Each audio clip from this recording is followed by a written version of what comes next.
Hey guys, Clover here, and I'm back today with kind of a continuation of how to build an adventure map.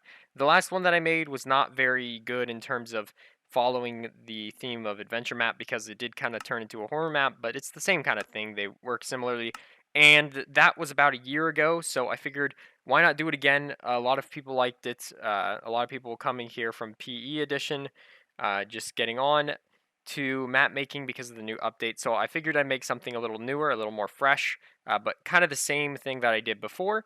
Um, so what we're going to be doing is a sequel to a 60-minute map series that I did, but I figured I'd turn it into kind of a how to make an adventure map. This one might take a while though because I'm currently working on Quantum Labs 2, but I just wanted to get a little video out there.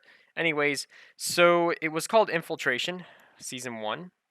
Infiltration Season 1, and I'll kind of describe where it ended off, but I think that it'll follow suit uh, with everything that I want to cover really nicely.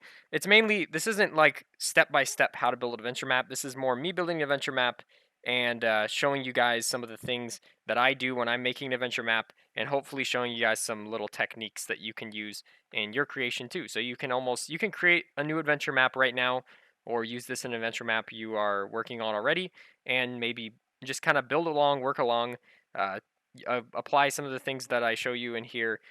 I do have some new techniques. There's the new functions if you're using Java, but I'll try to use uh, generic commands so that anybody coming from like PE can still kind of get what I'm saying. Hopefully, Pocket Edition and Windows 10 have a update in commands soon so that they have similar commands like /execute and stuff like that. But for now, this will have to do. Anyways, let's get right into it. I'm going to use a void world, and we can explain what we're doing from there. Okay, so immediately when I get in the world, this is something I always do, and I did this in the last season. What I do is I do game rule, uh, do mob spawning false, because that's really important. You want to set the game rules to be the right thing. Adventure maps, you don't really want mob spawning on unless there's a specific reason why, but even then you don't want it. Mob griefing, you also want false because you don't want mobs to hurt you. Keep inventory, good to keep it true. Even if you don't intend it in the end to have true, you could accidentally kill yourself in creative and lose a bunch of items that you need, and it can get really tedious. Daylight cycle, you also would want false, because again, it's easier to work in the day. And you can also do weather cycle to be false because it gets annoying with the rain. You can always change these before you end the map, but those are a good setup. And then sometimes do tile drops you want to take off, but I think for now I'll leave it on until there's a reason why. Anyway, so let's talk strategy. So before you start just building randomly, you kind of want to get an idea in your head of what you want to happen. Now, I already know what I want to happen in at least this chapter because I like to split infiltration up into small little chapters, and I'll let you guys download them along the way when I get a chapter done. Um, but I like to split it up into little chapters. So what I'm going to do is, for this one, where we left off in Infiltration. So Infiltration, if you haven't played it, there's a link in the on my Minecraft Maps playlist you can go to. But the way Infiltration was is you're kind of like a secret agent hunting down bad guys and capturing them, and bringing them back to this jail. And then in the jail, you go visit the jail, and there's a kind of like a breakout, and a bunch of prisoners get freed. And then you go to um, you follow one of the prisoners, like you have one of the prisoners, he tells you where the hideout is, like he guides you there, where the big bad guy is hiding. And the big bad guy, um, basically he like attacks you, and you try and get him, and then he gets away. And in the end, he's kind of like uh, he kind of hints at the fact that your like kind of like the secret agent headquarters, have been attacked.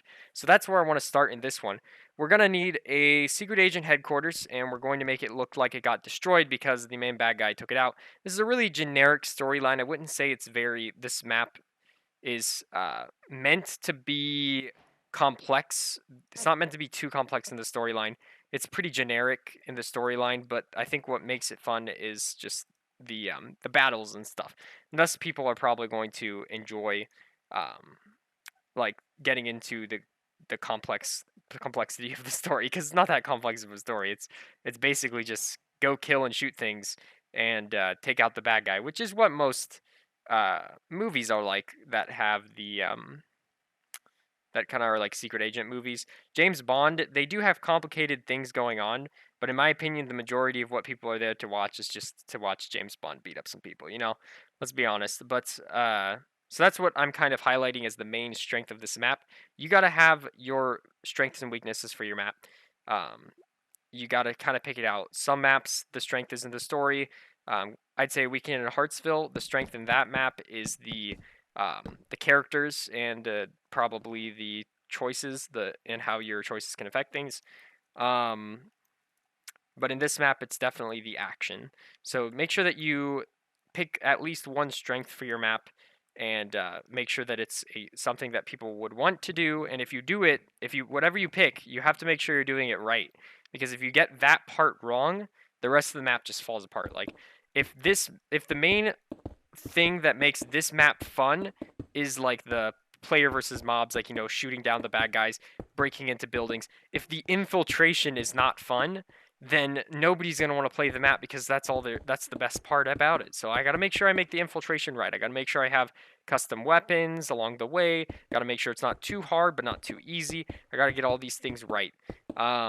If you're doing something with story, you gotta make sure the story makes sense. There's no holes. There's some complexity. And whatnot. So I just did a slash fill, so I'm creating kind of like a ground floor. But I think what we're going to do is I'm going to work on building like the. I think I'm going to do one floor, then I'm going to clone the floors and make them a little bit different on the inside, and then I'll be back with you guys after that.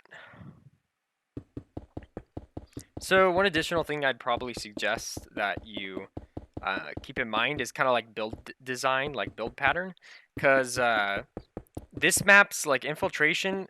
I have a specific thing that I do for it, which is kind of like blocky square buildings, and you kind of got to set a pattern for your map so that every building looks similar. They don't have to be the same, um, but that can be an important aspect of a map. Because if you have like circular buildings and then square buildings, it might be a little off. So I suggest thinking of a build pattern that you like. I have a certain design kind of thing that I do, and for some reason, all my maps to me turn out looking pretty much the same. But just because it looks kind of bad and the same to you doesn't mean it looks the same to everyone else. I've had a lot of people say that the design that I do for the buildings is pretty cool, but I think it's pretty bad. But you never know. So what I do typically, like this is my design. Everybody has their own, so don't bother trying to copy because you probably won't be able to copy it the same. And if you do, that might make me a little annoyed. But what I like to do is I do a layer of some kind of stone, 3 for something else. I think I'm going to change this to terracotta, which is what I always do. Um, I call it terracotta, but it's actually stained hardened clay. It depends on what version you're on or what you're doing. But I do like a type of stone, and then 3 of something else, and then and then 2 2 for a type of stone, and then a roof like that. And just like that. There we go. So if we put the stair blocks there. Okay, that should look good enough. If I want to get really detailed, since this is an office, one thing that most people, I don't think anyone really uses, maybe I'm just weird, is I like to use diorite for the roof in office buildings because it kind of reminds me of like that, or even in like apartments or something. Reminds me of that kind of like, I don't know how to say it, but there's a look on the top of buildings out here where I live inside your roof where there's like the ceiling is all white, but it's not really smooth. It's got like little spikes dripping because it's the ceiling. So when you put white paint on it, some parts are going to drip a little bit. So that's kind of what it looks like in terms of where I live. And so that's why I like to use the diorite, because the diorite kind of has like a different kind of texture to it, but it's white, but it looks kind of like texturized white, so it kind of reminds me of that. So that's why I use the diorite. I don't know. Some people really get triggered by the fact I use diorite, but whatever. I like it. But anyway, so I just take this pattern and then I just repeat the pattern over and over. You don't have to be the best builder to make something good. You don't have to be the best builder to have a good map. You just have to be able to kind of build something that can get your point across. Like it has to resemble what you're trying to do, but it doesn't have to be perfect. Nobody has to be perfect. It just has to kind of make sense, you know? So I want this to look like a building, an official kind of building, but it doesn't need to look like a 5-star map build by Hypixel, you know? Don't be afraid to build something bad, because somebody might like it, or somebody might like the other parts of the map better. Anyway, so I'm going to get back to building, and then I'll see you guys in a little bit if I think of anything. Okay, so in the course of doing the time lapse, I realized you guys are going to be seeing probably some sort of time lapse, maybe, I don't know, maybe just skipping forward. But I realized that it is important to make note of this. What I'm doing right now is I'm cloning pieces of the building to make the process longer. I mean, shorter, not longer. So what I'm doing is this is just going to be a repeating pattern of the pillar and these blocks, pillar and blocks, pillar and blocks. So I'm copying one pillar all the way up to where the next pillar starts. So I'm just copying that, this chunk here, this square, and then I'm pasting it somewhere over here. And it's important to note this kind of, you see this thing right here?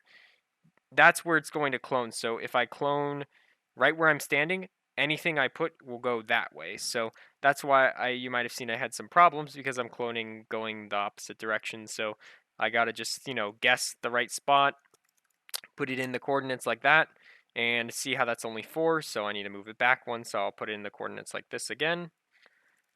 And then fix that, and there should be a same amount of spacing between it, which is 5, which is good. So it makes building really, really quick.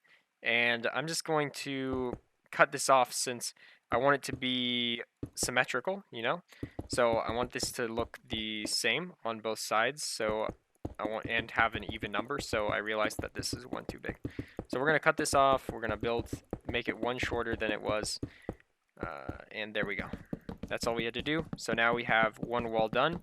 And it can be a long process, the building, but trust me, building building has been kind of like my break period from commands because there's going to be a lot of commands to do, right? You're going to have to do a lot of commands and you're also going to have to do a lot of building. So sometimes I'll be working on the commands and I'll kind of miss the fact that just a little bit ago I didn't even have to do any because sometimes it can get kind of annoying and I feel like building helps me take a break from all the commands and refresh my mind to be ready again. Also, if you're wondering what I just did, that wall's the same as this wall, so I just cloned it over there. Went to the bottom corner to the top corner, and then went so that these lines in the middle, see how they look perfect like that? Look at that, it's so beautiful. Anyway, so I just lined it up so it would be that block and bottom positive corner. That's what I refer to it as, but it can be difficult for people to understand what I'm saying. If you're not really familiar with doing clone, or if it's giving you too many problems, I guess you can just do it by hand, but that can take you a really long time. So that's why I was trying to help people understand how to use clones. So I'm probably going to cut this episode a little bit short. This is just the first episode, and oh my gosh, what did I do? Okay, so I think this wall we're going to have to space differently. Let's see, 1, 2, 3, 4. 1, 2, 3, 4. 1, 2, 3, 4. 1, 2, 3, 4. Oh, no. Let's try threes. 1, 2, 3.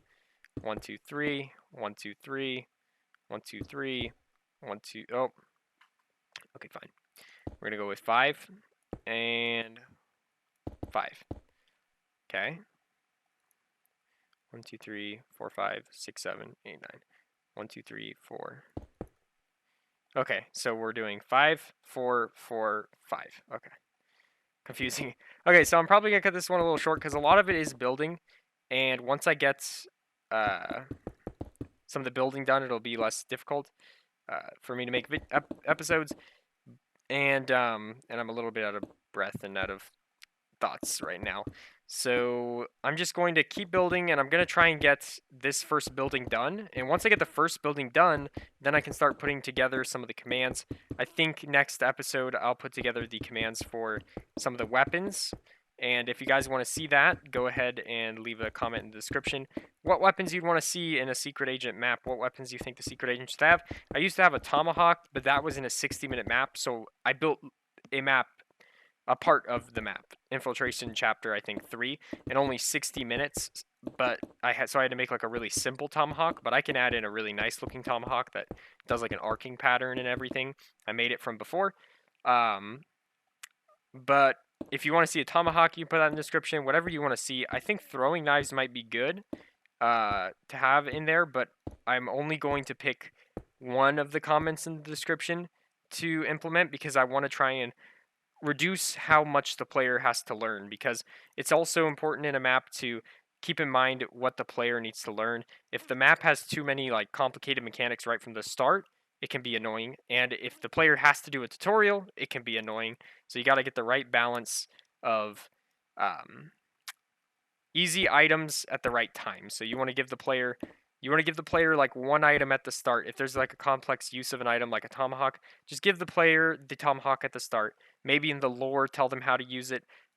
Make it simple to use anyway, and let them try and figure out what to do with it. You don't have to tell them everything, you know. But we'll get more into that when we get to the commands aspect. So now I'm just gonna fill this. Does that look good? I think that looks good. Yeah, I think that'll be good. I think it's the right height. I'm just trying to make sure the it's not too small of a room. I think it's stone 4. 3. I was right when I thought 3. Okay. And there's also this lighting bug. It'll go away eventually, and it'll be pitch black in there. So let's do, and then planks 2 is birch, and we'll go up 1 elevation for the Y because it's just 1 level above it. And boom, we did it. Look, easy. Now, watch what we can do with this. Watch. Okay. So, /clone. Oh, let's get the positive corners. Always remember, it's easiest if you go with the bottom positive corner first of what you want to build, of what you want to clone, to the top uppermost corner that's opposite of that corner, and then go back to the positive bottom corner of what you want to clone, the spot where you want it, right here. And it takes a little bit of visualization in your head. It can't overlap. So let's just go 1 level up from there. Oh. And maybe 1 level down. That should do it. Yep. Awesome. Awesome, awesome, awesome. So now if we do this here, the original thought. Yes. Okay, so we know everything's right because we see the pattern of 3 stone, 3 clay, 3 stone, 3 clay. Because that's what it is on the inside. So these levels are going to look better once we get to it. I'm going to put some windows and some detailing. But that's our build so far. I think I did pretty well. Let me see how long this took me. We have a little timer here. Literally took me 20 minutes to do this. That's pretty fast to build this big thing. So I just say as a final last advice, because I'm just getting back into this. I haven't done this for a while, and it's weird because it's like I'm doing a live stream, but nobody's there. So my last kind of piece of advice, so, if you want to go off and start doing your first builds in the map, that's what I suggest you do first. Just build things first, get what you need, and have an idea in your mind before you start working. Have an end goal in mind, or something like that. So my last little piece of advice is just, I guess, as cheesy as it sounds, don't give up. If you get bored of working on it, and it's been like 20 minutes, take a pause, look at what you've done. Maybe you got a big building done like this. Maybe you got a little building done, but just think about it. Did I get something done today? And even if you did get something done that day, then go ahead and take a pause. Go do something that's not even Minecraft. I really suggest you go find something else to do. Watch some TV, and maybe you'll be ready to come back to it after taking a break, or maybe you'll be ready to come back to it the next day for longer. But yeah, pace yourself, and make sure that you don't give up just because it starts to get boring, unless you truly don't really like making maps. Then go ahead and give up. Anyway, so if you guys thought that, if you guys like these kind of videos, go ahead and leave a like. The more likes that there are, the more likely I'll make the next episode sooner. If you get what I'm saying, that's how YouTube works. The like and dislike ratio is just for me to see what you guys want to see more of on my channel. If you guys have any suggestions or ideas or anything that you need help with, go ahead and leave a comment in the description, in the comments section. leave something in the comment section, and I'll get to it pretty much as soon as I can. Anyways, guys, thanks for watching this kind of weird intro video to this season 2, whatever it is. And I'll see you guys probably in a few days.